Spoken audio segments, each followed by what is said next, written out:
Can you hear me? I can hear you. Can you hear me? Yeah, beautiful. It's such a joy to be a part of the Collector Arthouse Home Shopping Club.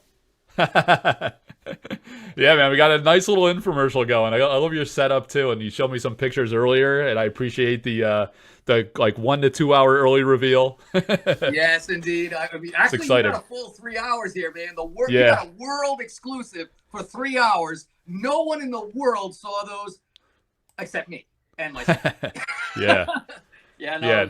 no. Thank you so much for hosting us tonight, so we could Sure. debut these wicked cool items that I almost didn't get, and I'm so happy that we got them. And boy, yeah, talk about one of a kind in the world. I'm so excited to have one of these designs, the only in existence sorcery-based art coin. That's another big thing. So, Yeah. where would you like to take this? Because I can go right into showing these if you like. Yeah, so I mean, well, someone was just asking when the Dragonlord mini set's coming out, and it's not the company hasn't said anything. They said, "Does Ed know?" And I was like, "It doesn't really matter because we don't know whether he does or he doesn't. No one else knows, and it's not public." But the company did start like tease basically that we might hear something later this month, as soon as later this month. So maybe we'll get some information. So everyone's super excited. That's only a couple weeks away, in theory. I But Yes, something I haven't been able to tell you. I can tell you, I know, but you're not going to know. All right, good. So maybe some news is imminent, and people are super excited about that. And then Gothic, presumably, sometime behind that. It's been a while since we had a release of well, it hasn't been that long, really. I mean, what October, November time frame is when Arthurian Legends came out, and we got to see you at Sorcery Con. So hopefully that can happen again if the stars align. We're trying to figure out when we're going to do that again, whether it be fourth quarter or first quarter, kind of based on Gothic. But yeah, that's it. So basically, Dragonlord mini sets coming up. You have your what's going on with your book project? If you want to touch on that Yeah, sure. quickly. So the Dragon Art Lord book, which is literally the compilation of 43 years of my work, I've been working on it day after day, page after page, layout after layout. This is not text and pretty pictures. If I wanted to lay it out simply like everybody else's art book, oh, look at the big pretty picture and there's a block of text. No, I've literally taken every image I've ever done and I've 3D dropped, and I'm not using programs, so I'm doing it old school. I'm going into Photoshop and I'm actually manually airbrushing through digital the Wow. shadows. I'm twisting things. I'm making every page incredibly artistic and immersive. The text is wrapping around objects that no program can do anyway. So every page is taking me like 4 hours to do. So a year course is 240 pages. So I'm just about finished with the Magic the Gathering section, which was 100 and oh god, it was a lot of pages. It wasn't that many pages, but it was 126 pieces of artwork, which I had to lay Wow. out. Which and I had to show sketch process, preliminary. I had to do anecdotal discussions about what was the deal with this commission. How did the art team, after I submitted it in, change the background from a day scene to night scene without telling me all the good stuff? Wow. Nice. So Yeah, you covered every card that you did for Magic? every card, Oh including my god. ones that were unpublished, including the ones that were put in the graveyard, as they used to call it, for no Yeah. reason at all. They still paid me for it, but they decided, nah, we're going to give this card to my buddy and pal, so they found out it was a better playing card, something like that. Do you There was think like are always all of those known publicly, or are some of those like going to be a first reveal? Because no, sometimes, like if they're not used, sometimes the artist will still like offer the painting or something and say this wasn't yeah, used for the game. yeah. So we were allowed to do all that. We were allowed Okay. decades ago, 20 years ago, we were allowed to release Yeah. the images like for unglued and all that stuff. Uh, Okay. so that's the one specifically I'm talking about. There were 15 paintings I did for unglued. So that, Hmm. and I know Rosewater did some discussions on it. I actually got showcased. I think they showed like most of them, but there were a Okay. couple. So that all in the book. Nice. Then there's discussions about what was cool about doing that project. That's just the Magic the Gathering section. There's all the other games that I'd worked on. Then there's the sections that are dedicated to the Dragonlord storyline that I wrote in 2005, right through to. It was about a 2-year project, but then I kept adding to it. It was one of these things that kept evolving. So because of that, and there's hundreds of characters in the storyline. I'm focusing on the stories that are in this card game, but also many, many more that people don't know about. There are important supportive characters that are involved. Hmm. That you need to know the storyline. You need to know what they do, why they do what they do, how each character interacts with each other to get a full feeling of what these what the Dragonlord's universe is all about. So yeah, all of that's Awesome. so the storylines are in that. Then I've got sections that are step by step, that literally some of my more popular images in licensing over the last 40 years, whether it was jigsaw puzzles, calendars, cell phone covers, all that stuff, posters and black posters and things you'd find at, you know, Hot Topic and Spencer Gifts. So Cool. I talked about, you know, what was behind those images, and there is always a story. I used to do short stories to every single piece I did. So some of them, like mini sonnet, you know, and it's there. So all of that stuff is coming out in this book, and then of course you've got the actual instruction. Here's the process from the work back to front, dark to light, the techniques with airbrush mixed in with media, mixed media with acrylic, with watercolor. It goes into all of the techniques that I use, which are very unorthodox because I was self-trained. I did not go through the typical academic protocol. I was kicked out of art class in 9th grade because I dared to put a skull and a dragon in the back of a fruit bowl, you know? So yeah. That's good to know. I'm glad you covered all that, because some people, I think, have the perception that this is going to be like just about the Dragonlord mini set, but it's really like about your whole career, art you've done, even like within TCGs, Magic and Sorcery, but also beyond, right? Did you cover, I know you did a lot of art for other TCGs too in that early 90s era. Will there be some of that sprinkled in as well? Absolutely. Yeah, cool. It's so innocuous, people don't even remember. I did a lot of board game design, Mayfair Games. You know, I worked on Wheel of Time. I've done H.P. Lovecraft. There's so much stuff that the Vampire, Eternal Struggle, you know? So all of that's going to be in it. And then getting out of the game industry, there's also the automotive section. So you've got literally some step-by-steps and showing some of the showcase SEMA cars, the cars that had, you know, won Best of Show in all kinds of world competitions, stuff like that. I really got into the nitty-gritty of how you take visual art and move it onto metal and how you work on So, but it's always in the theme or subject matter that's very creative. It's mostly fantasy. It does get into other things, like it'll get into things like might be a little military. It might get it depends on the art I did on the vehicles. Sometimes the 55 Chevy Moonshine Runner. So you've got portraiture and how I, you know, when I work with the clients, it talks about getting the history of that person's background, what it is that this tribute vehicle is all about. You know, why is it important? What is the connection to that person, that family, their military history, or whatever it is that they like, you know? So I talk about that because a lot of artists who have, and they ask me all the time about this, is like, you know, how do you come up with a concept, a storyline, a composition for the customer? And I say, these are the questions that I ask them. And I've almost in every case have basically had to create a storyline around the basic concepts that they wanted. And I discuss how I dig that out of those people and how I pull it together. So it's educational. It talks about mentorship. It talks about marketing. It talks about surviving in the age of AI, you know, and digital. And how does traditional hand-painted work? It talks about Patreons and Twitch and everything you can use on the social media side to keep yourself relevant in a time where we're at. And more importantly, it's about how I've not done anything different since 1979, and certainly since 1982, since I've been self-employed as a business. I've done nothing different, and yet I'm making more money and doing better with my products and collectible works, and just generally speaking, connecting with my audiences. I've got younger audiences all the time, and I tell them the reason why is because I'm a performer. I don't sit in my studio here and paint pretty pictures and hope they sell themselves. I get people involved in the process. And when I'm at the shows, I talk to them about concept idea. I ask those people questions. I go, so what is it that you see in this piece? What would you like to see in the piece? You know, that's how you target what it is that you're supposed to do in subject matter that's going to capture the widest audience. So these things are all in the book.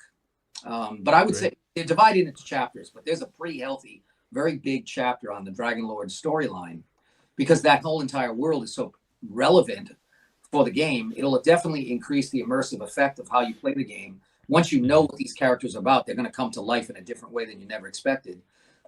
So yeah, it's pretty cool. Yeah, so was there like a give and take with Eric on that, where you kind of explain the stories of your characters, and that may have influenced his the game mechanics he was coming up with, or how he would use them in the game? Yeah, that's cool. I sent him briefs of a synopsis of the storyline for each character. So he got biographical, he got the power, he got their attributes, you know, the strengths, the profiles of their personality and all that. And I got the chance, of course, to see those mechanics, and he did very well. with his team, worked out some amazing mechanics that it actually illuminates exactly what these characters do in my storyline. It was a beautiful adaptation of my story. The alignment, magnificent. And then, of course, even down to the names that were in my story, they got placed in the card. So that's kind of cool too. There are the titles that that you guys have seen on some of my paintings are not necessarily the titles on the cards. Okay.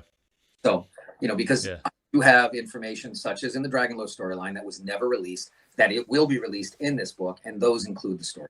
So yeah, I like what you said about like enhancing the immersive experience too, because that's something that's very different. Like in Alpha, Beta, Arthurian Legends, I thought there was like a great, especially Arthurian Legends, there's probably a great opportunity for the company to tell the stories of Arthurian lore, but it's also, readily discoverable if you do your research. And some community members have done that with behind the art articles or, features.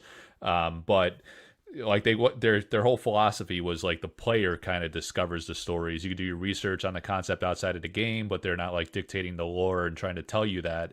Your approach is very different, where we're going to get the game pieces, the cards first, and then we're going to get your story after. Obviously you can't put the book out because you'd reveal all the art that's in the set, or maybe, I don't know, maybe there's ways that you probably want to be literal and tie it in as you're writing it. But when we're going to get the cards, and then we're going to get your stories, and then it kind of will tell us, like you said, the context for how those characters came into being in your mind, and really enhance the play experience and also the collector experience. It makes the art more meaningful, the cards more special. That connection is always really cool between art and just card and gameplay. Exactly, Mike. Yeah, with MTG, same thing. When you had a really great set, it was because research and development worked with the storyline background, all of the not just the storyboard art, but the style guide. The style guide had history behind it. You had writers that created those backgrounds and those concepts. I did that for my Elder Dragons, Nicol Bolas, for instance, and Chromium and Palladium Wars and Arcadia Sabbath. They, when Jesper actually first asked me to do those cards back in the day, they had no lore. I created that original initial lore, and it was an entirely different story that wound up being when Nicol Bolas became the ultimate, dominator of the world, planeswalker type thing. He didn't start off that way. He wasn't that way in Legends either. He was the intellectual. He was the elder of the brothers and sister. Palladium Wars was the sister. The closest they came to my lore, and this was back when they were still paying us royalties for my copyrighted stuff. I owned copyright on it. Was the comic books, believe it or not. Acclaim Comics put out the Elder Dragons, and in that it was a fairly close to the storyline concepts that I came up with. So where's the benefit to the player who's just going to play with the cards, the Dragonlord, and why does it matter at all that they have the storyline? Well, the first thing is, like a comic book, you have visual images and you have the graphic novel aspect that tells you the storyline. If all you get is the visual images and a basic outline, okay, you can basically make it like a role-playing game and do your own thing, which you still can do. But if all of a sudden you find out that this storyline behind what this character is, how it interacts with the other characters in that game, and why they have the powers they do, and how does that background story behind that profile or biography connect with the mechanic, and you realize, holy moly, the mechanic actually makes sense for the storyline, I just think it makes it so much cooler. That doesn't mean, in fact, I would say it doesn't mean that you're stuck to just my storyline. It just means that you now understand what these characters do. So when you take your characters in the Dragonlord set and you move them into the rest of the game, there's that background kind of anchoring that says, I know basics on what this is all about, and now I can take, because his adventures are going to change once he's interacting with all the other existing cards. So that's what's awesome. Kind of, not to direct or dictate somebody, it's to give them this basis of, this is where this character came, so I'm going to take him on a different adventure today. But I'm going to be able to understand why the characters have the mechanics they do because I've read that storyline biography. So, yeah. Yeah, love that. That's awesome. All right, so I appreciate that preview. So that's something we'll look forward to after we get the Dragonlord mini set in your thing, and like learning about all your art career and tips for artists is cool too. I love those other aspects of the book. But what you have in front of you now, let's pivot to that, and it's kind of related, so that's good context. What do you have? So several months back, a company called Goliath Coins came to me with I actually worked with them on a licensing deal. Inevitably, it kind of, the licensing situation faded away. The company decided they needed to back out of licensing for just about everybody. And so here we were stuck with this great concept of this great product. And he was like, Ed, I just don't think I can feasibly do it. And financially. And I said, look, how about this? How about you produce exclusively for me? And I said, because I love the concept of these coin medallions, these heavy gold antique, silver antique, metallic alloy that's making super heavy duty collectible coins, really fine detail. I saw what they had already done. Goliath Coins had been making coins for Dungeons and Dragons related stuff, Castlevania, all some really big properties, IP properties, and had been around for 14 years. You'd see them at Gen Con and all that stuff. So I said, have you ever, commissioned or have been commissioned to contract to work for other people? He goes, all the time. I said, then just make me a contractor. So I contracted him to do 3 of these designs. These weren't even ones that they had picked. This was what I wanted. The first one, the middle one, which is Moonsong. This one is the antique silver. You can see right here, Dustin, if you go to the coin. I'm trying. Yeah, there you go. Looks good. Yeah, let me hold it up so you can get a good look at it. They're on these beautiful little stands. Yeah, looks great. And then on the back, every coin has the same design. This is the Dark Wizard. The Dark Wizard is based on Odin feel with the raven in his eye and the whole bit. And so there we have that. But Dustin, back up just a little bit. This is how heavy. This thing is about, it's almost a half a pound. I can tell you this, if it was silver, it'd be worth about $5,000. So, yeah. But just a beautiful coin. This is the Moonsong character, which is the wolf and dragon, based on the combination of mixing 2 lore, the lore from the South American Indian, Aztec, Mayan, that kind, where they talked about the wolf dragon as the connection to the spirit during the winter solstice. And in the American Indian culture, we have, I think mostly it's the Cherokee, that speaks of the wolf, the timber wolf, which is the guide to take you into the next realm. So this is them singing together, something that no one had ever done a painting of at the time when I did this. And so it became super popular as it is like the #1 best licensed product I've ever had. So there you have that. Now let's go down to the next one over here is the good book. So where's the good book? Oh, is that the good book? Okay. So let me bring up the good book so you don't get the shadows. The good book, give it some room so we can see the whole thing, Dustin. Yeah, you can see it. Okay, great. This character is just your classic intellectual dragon. It's actually Nicol Bolas, the senior or advanced. It was in Jeff Mengus's book, actually, which is the 40 Artists of Magic, The Gathering. It was called The Gathering. And this was the artwork from that, where I was basically commissioned to, as Jeff put it, to do a more advanced version of your most popular piece from MTG. So that's what we did. On the back, you have the Dark Wizard in brass. Well, not brass, gold. Isn't that beautiful? Yeah, that came out great. I don't know if you can see the details. Dustin, can you see the details? I can't. I am having a hard time telling. Screen's really. It's coming across pretty well. Yeah, I could tell. So it's very textured, right? I could tell just by looking at it with the text itself and then the actual artwork. It's amazing. Dustin's been looking at a tiny little screen. I'm really trying to tell. It looks good. Don't worry. You're doing great, Dustin. That's perfect. Yeah. You should be able to get a full screen. You're not getting a full. He's not seeing a full screen. Okay, so I hit this. I don't know. Oh, I don't want to do it. All right. He doesn't want to take the chance. I don't want to mess this up. I don't know if you guys can hear me, but it looks really good. I'm telling you. Good. Okay. Yeah. So, anyways, and they come on these nice little stands. These are 2 3/4 inches. So they're, I mean, look. Yep. This is in my hand. 2 3/4 inches. Wow, that's pretty big. Yeah. So there's that's awesome. And then the big sorcery piece that I love this one. It's one of my favorite. Yeah. Was Kairos the Archivist. There he is.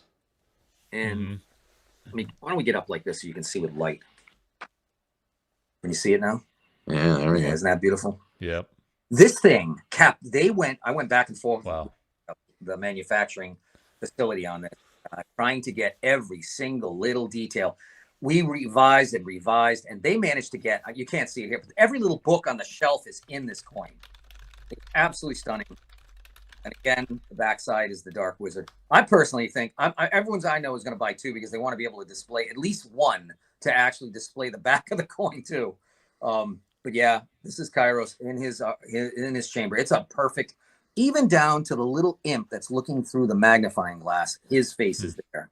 Yep. Let's see it. That's great. So anyways, yeah. So there is the ones that we've got available right now. I was only able to get 200 made.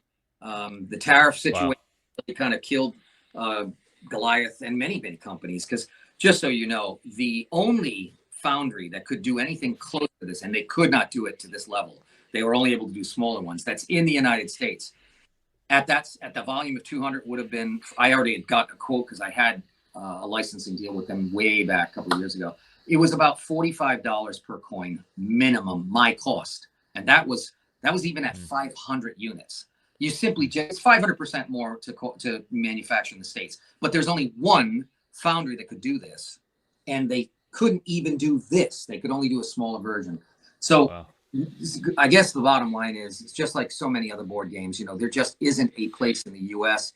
other than cards, and there's that. But when it comes to these kinds of 3D coins, our last foundry for figurines left in 1995. So there was no way to produce these in the U.S. Myself. So when I contracted Goliath, I knew that they had manufactured in China.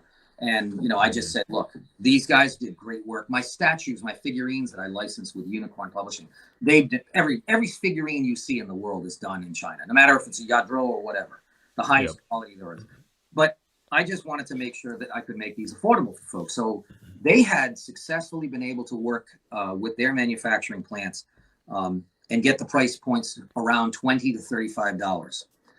But even at $20 to $35, they're producing thousands of these coins. It would have been that way if the licensing went through, but when the knowledge of the tariffs coming in, they basically said, I think this is a message, time for us to stop. We could tell things were going. We knew ahead of time. So the bottom line is, I'm going to be able to sell these at $35, $34.95, even though there are only 200 of them made, because they were supposed to be at least 1,000 or more of them made. So I got the price point that was way lower. So I'm going to pass that right on to my collectors. But honestly, truthfully, when every other coin that Goliath has made has got far more volume than this, for me to be able to keep it at the same retail as they are doing with only 200 copies made, and the reality of me getting more made is like almost like maybe 5% chance. I'm thinking these are probably worth $75 all day. I know that we had some people telling us that's what they thought they should be based on volume, but we're going to keep it at $35, $34.95. They're up on my website right now. Yep, I'm going to link it right now. You sent the link to the category, sent the most recent link. Yep. Yeah, there's a great, so you guys, I'm going to show it up on the screen. You could copy that down or look in the chat and copy paste it in. There's an amazing picture of Ed showing all three of them with great pristine lighting. Looks awesome, and then each one individually. Yeah. So 200 of each are available. That's what you're saying, right? Okay. Yeah. We're heading out next week for Tennessee, our first big Renaissance fair for the year. We expect to sell out of them all by that. I mean, this thing is, we've been talking about this with our Patreon members and some of our regular collectors from the fairs since November, because this whole concept was talking about this back in November. So people have been anticipating this. I had thought we were going to have to charge much more, and then when we got the price locked in at the same price point as the 1,000 count, even though we did 200, I'm like, hey, we'll keep it at that price. So I think they're going to know something that's as limited as that. You know, it's kind of a no-brainer. By the way, here's what the packaging looks like. So you get a beautiful blister pack. It's protected. You also get the display. It comes with it. That's that look down here, Dustin, so they can see what it is. What's cool about this display is it actually has 3 different tiers. It can be adjusted to go higher or lower, so you don't have to have it on that angle only. But that comes with free. And then, of course, on the back of the display, you can see the coin going through the clear plastic. Wow. That's great. Yeah, I know, like, a lot of the guys in my Patreon are going to buy 2 sets of all 3. I guarantee it. They're going to want one sealed and one to display on their shelf. So let's see how many you have left to go to the fair next week. We'll know right now. Yeah. So the links there. Yeah, I think the orders are going to come in tonight and tomorrow. A lot of it's different time zones. Europe. Are you shipping international or is this just U.S.? Have you thought about that? So my store does not ship international. Okay. And I have no way to change that the way Wix makes it. So gotcha. What I would like, and I'm glad you've asked that question. Appreciate it. For all those that are international customers that would like this, I am willing to ship. However, you do have to sign a release of liability once I get it. Once I take that package and I drop it off at the shipper, it's then in your hands. It's their hands and it's your hands. So in other words, I'm liable only up until the point in which I drop the shipper. And then I just have you simply agree to a basic paragraph and then I will ship it to you, wherever you are. But I know the prices for shipping internationally have gone up a bit lately, but truthfully, you're saving so much money from what they really would be worth. I'm thinking that even if it does cost, it's your choice. I let the customer decide if they want to have the risk of having this shipped without insurance, not priority mail, and just do it first class mail. As long as they release me from liability, then they could probably ship it for like $10. I personally would say let's ship it priority mail, have your insurance. Maybe it'll cost you $35 to ship it, or $25. Some of them actually are less. I can do a letter with this for $21. So I haven't looked into that, Mike, but I don't want my European customers to not be able to get this. It's the same thing with my art book. I'm going to make sure that my European countries customers get that as well, but I just don't know what the price will be, and I have to look it up. So if somebody's interested in these coins from your group or any of the Sorcery fans, and they would like to buy it, then just send me a message first. Give me your address, exactly as it's supposed to be, and then I will search and look it up on my options for my shipping. I have a great system with Pirate Ship. Everybody's using Pirate Ship. Very affordable. It does a great job. I've had no problems with it. I'll run their address through, find out exactly a quote. I'll take a screenshot and say, you pay exactly what I pay. There you go. Okay. Yeah, very fair. Yeah, that's awesome, man. I wanted to mention as well the Moon Song. Like when you came on my show a couple times before, at least 2, maybe 3, and I remember you walked us around your Dragonlord minivan and you showed us. I think it was do you still own the original painting and have that on the wall? I think you showed it to me last time, unless it was a print. Oh, I have. Yeah, I think you showed it to me like when we did that live, and you talked about the concept like you just did briefly before, and it just looks incredible. So if you guys go to my on Collector Arthouse, if you go to the live tab, you'll find the old talk with Ed. You'll see his Dragonlord minivan itself and the Moon Song original painting. There it is. Yeah, it looks incredible. The colors is just so nice. So, yep, we know at least one of those is in Sorcery, and we will find out if others are or are not. That was a question that was asked. I was like, even if they are or they're not, he can't say. He can't leak it. But we know that one is the archivist that was revealed. Yes, you only know that one. Yeah. Who knows? Yeah. They're going to all find relatively soon, is my guess. Yeah. Yeah. Awesome. Yeah. So it's exciting. Yeah. Visit with all of that. Once I get information and I'm able to speak more, I'll be in touch. You'll be the first one. I've already promised. Thanks, first one to get all the good news when that news comes out, and I'm authorized to say anything about it. Awesome. But it's going to be pretty spectacular. But I thought about this, and I'm like, so many of my collectors like, Ed, I've run out of wall space. I don't have any more wall space. And I'm like, I don't have any small figurines. That's, again, every figurine's made in China. So I don't bother with that. And I truly do try to produce. I'm 99% production in the United States. I pay way more money. Like my art book, it's costing me $12 plus to do at 5,000. Whereas if I had done it like every other artist does in China, I could have, prior to the tariff, of course, I could have produced for $3.80. I already had those quotes. So why would somebody do something that's completely unintelligent business-wise and pay 400% more for an art book made here in the States? Because the printer that is doing it is the one I've been working with for 25 years. Number one, I get to be on press and see everything, make sure color's perfect. I can't do that and go fly to China. Yep. Yeah, truthfully, people argue, but Ed, every book looks great from whoever the artist is that's done it. I know. So what's the next reason? Well, there are 17 employees there that I worked with and have worked with for 25 years.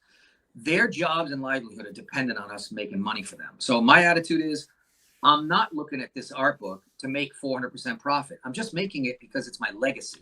And obviously I want to make sure I'm not taking a loss on it. But if I can employ 17 people for 2 weeks that it'll take to produce the books, then that's a great thing. And that, to me, that's what making in America, made in America is all about. It's about employing real human beings, not AI, not AI robotics, none of that stuff. So that's why I do what I do. But these were not possible to be made in the States. Yep. In any case, Dustin is making a really quick face right now. I'm thinking a lot of He's like people opening his mouth like super wide, his eyebrows. I'm just saying. I'm thinking a lot of people are very interested in these coins. So in other words, it's going to do well. I'm telling you. There's been expectations of He people. says my note. I think a lot of people have heard the 200 count and just went, "Now's the time." Yeah. Mike, you're a magic man. You are getting a complete collection of. You do great stuff, man. Love it. I promised you earlier. So that'll be coming your way. And then we'll try to continue to do something special with you and your Collector Arthouse as we get closer to the release of Dragonlord. And then once that's released, we'll see how the world is, of course. But we've always planned on doing a special playmat. And I think based on what everyone has asked me and talked to me about from Sorcery, they really would like to see the Dragonlord's lair, that castle, that element, because it fits the format perfectly. Yep. And down there. Yep. Yeah, so we'll probably have a special, maybe 100 or something like that, with maybe 200, a logo where it has the Collector Arthouse logo connected with something like that. This way it's just through you guys. It won't be any big deal for me to do that. So you'll have one mass market, and we'll have one special for you. Yeah, appreciate it, man. That's so awesome. Your collection is incredibly dedicated. I mean, you just got to do it. Yeah, a lot of passionate art enthusiasts. Another time, when you have more time, next time you come on, we'll talk about the beauty of original traditional hand painted art versus the digital and AI world. We've had a lot of personal chats about that, but I think that'd be a good public discussion in this day and age, with everything going on. Yeah. Well, thank God for the collectors of Sorcery. I mean, of all the game card companies out there, and of all the game card collectors and players, there is no comparison to the dedication to the art aspect of this game than Sorcery, because 100% of the card game is made by hand painted work. But beyond that is the fact that there's so many young people who have been turned on to the hand painting. You alone, with all of your altars and auctions that are going on all the time, you have brought an attention that has never, pretty much hard to find, existed when it comes to hand painted work. Not just for the entire collection of whatever's been printed in Arthurian Legend and Alpha and Beta with Sorcery, but just the art alone, the artists that are doing these altars, that's all hand painted work. That is yet another emphasis on it. There, I think we're in a very unusual and blessed time that while everything is going super tech, AI, and robotics, what's old is new when it comes to this product. And that's a sign of humanity saying, look, we're sick and tired of efficiency. I would like to get back to true craftsmanship. I want to see people do things the hard way. We're not just about the end result. And that's kind of what I always try to, when the kids come into our booths at the shows and they see the signs that say no AI, one of the first things they'll do is they will like, yeah, man, high five. And I'm like, this don't happen in the last 2 years, because I've had those for a while. But it matters to them now more than ever, because I think they do. They realize they see a lot of their careers going out the window, getting replaced and all that. So they're supportive, doesn't know, in the gaming industry, right? Online electronic gaming, where if a company is found to be using all AI or AI voice actors and stuff, they get boycotted. And that's a great thing to see, that kind of camaraderie and support happening. So cool. Yeah. Beautiful product, man. I'm super excited. I'm telling you, Dustin will have to tell us later. Let me know how many people bought 2 full sets, one sealed and one for display. Let me know tomorrow. It's gonna happen. I guarantee it, because I want to do that myself. Oh my God. I love how it looks in that sealed packaging. It just looks so hot. It's like amazing collectible. But then you got to display one, right? So it's so good. Yes. I was gonna ask you about the stand too, because that's perfect. People are always gonna ask, how do you display something like that? So that's perfect. See the different sections here? So I had it on the largest one, but if I go down to say the smallest one, and I put the 2 here, then I do this, it should drop it a little lower. Oh, wrong way. Sorry. This one. Yeah. So this will make it lean back just a teeny bit more, but more importantly, it also doesn't get in the way. These things don't get in the way of the coin. So you can manipulate them depending on what you want. And that's what's really nice. But yeah, this comes as, part of the whole package deal. And for us, when we're at our shows, it's nice to have a little blister pack to be able to put on a hook and display.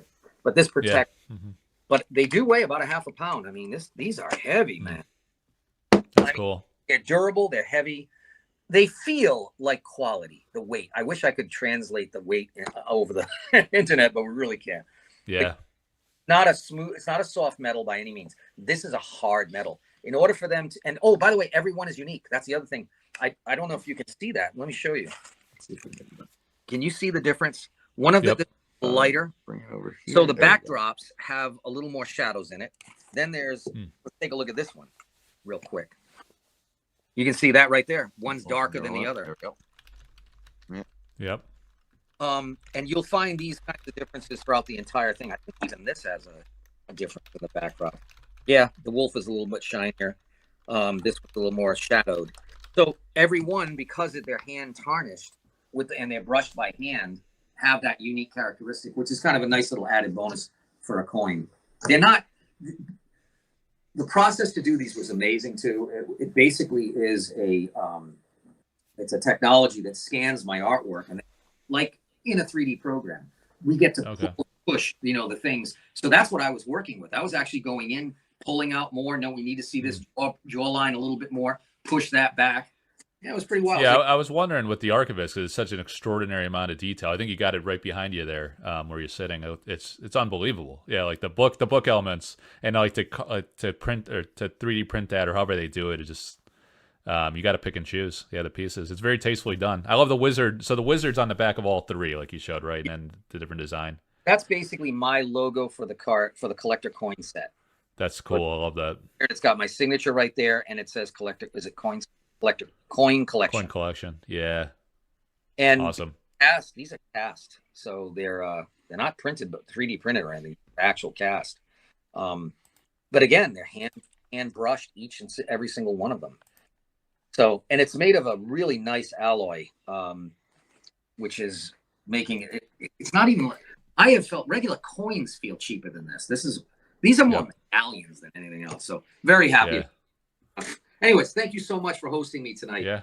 Thank you, man. Always a pleasure. And like you said, like after some reveals, sounds like reveals are coming hopefully pretty soon. And then you'll come back on the show and we'll talk about it. Absolutely. So, all right. Thanks, Ed. Always a pleasure. Good luck at the fair next week. Thank you. I'll be in touch. Take care, guys. See you, Dustin. Take care.